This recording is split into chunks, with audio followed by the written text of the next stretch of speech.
और जैसे बीज डाला जाता है, बीज के साथ ही फल आने लगते हैं। अंकुरित होता है बीज, पुष्पित होता है, फलीभूत होता है, सुरभित होता है, कुसमित होता है। उसके बाद मंजरी, काष्ठ, शाखाएं, छाया, छाल, गोंद, वलकल, हरितिमा, गंध, सुगंध, मकरंद, बीज में से क्या नहीं निकलता।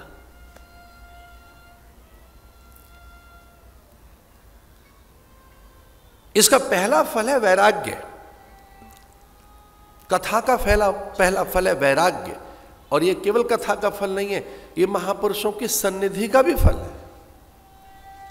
महापुरुषों के पास बैठकर व्यक्ति कुछ सुरति आती है, स्मृति आती है, अपनी याद आती है, अपना वो घर, अपना घर,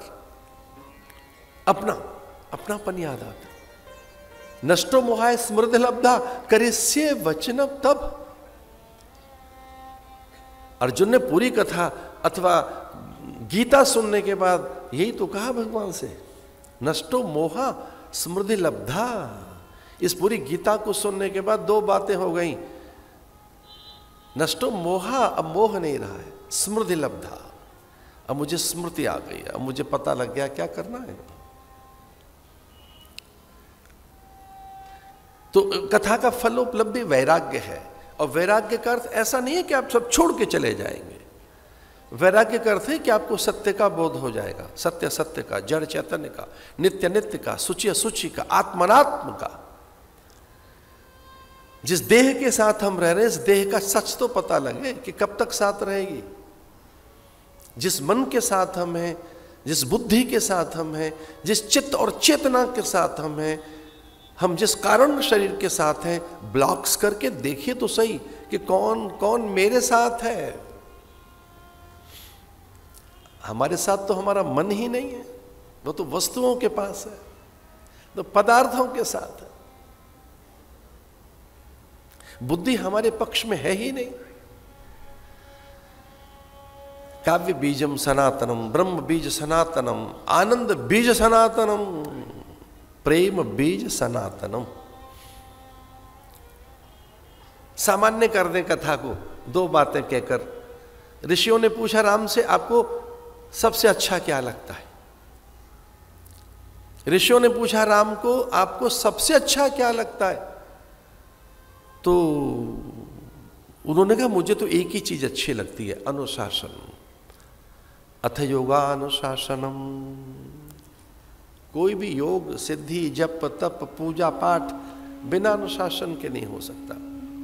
मम अनुशासन माने जोई। इसको प्राकृत भाषा में ऐसा भी कहा गया है, आड़ाए मम धम्मम, आज्ञा में मेरा धर्म है। प्राकृत भाषा में यह भी कहा गया है। तो ऋषि थोड़े चकित हो गए और थोड़े से बेचारे सहम गए कि राम को अनुशासन प्रिय है। तो ऋषियों ने फिर पूछा कि केवल आपको अनुशासन ही प्रिय, कुछ और भी प्रिय है? बोले अनुशासन तो प्रिय है ही, पर सर्वाधिक प्रिय क्या है? बोले अनुशासन तो मुझे अच्छा लगता है, लेकिन सबसे अच्छा और भी लगता है एक। वो क्या? बोले प्रेम सबसे ज्यादा अच्छा लगता है, प्रेम। और ये 5 ऐसी चीजें हैं जिनका नित्य स्मरण होना चाहिए। ये पंचगकार है। पहला है गुरु, दूसरा गंगा, तीसरा गायत्री, चौथा गौ। गुरु, गौ, गंगा, गीता, गायत्री। अच्छा तो नहीं लगता है? पीछे मिलकर बोलोगे, गुरु, गौ, गंगा, गीता, गायत्री। गायत्री मैंने गुरु मंत्र। गायत्री का अर्थ है गुरु मंत्र से भी, जो आपका मंत्र है। गौ, जीवन में गौ रहनी चाहिए, गंगा रहनी चाहिए। किसी भी प्रकार से घर में नित्य गौ से संबंध रहे आपका हर दिन। गुरु से, गुरु का अर्थ है शास्त्र से, विचार से, ग्रंथों से। गुरु का अर्थ केवल लाल कपड़े वाले आदमी से ही नहीं, शास्त्र से, विचार से, परंपरा से, उपदेश से। अस्मदाचार्य पर्यंताम वंदे गुरु परंपरा।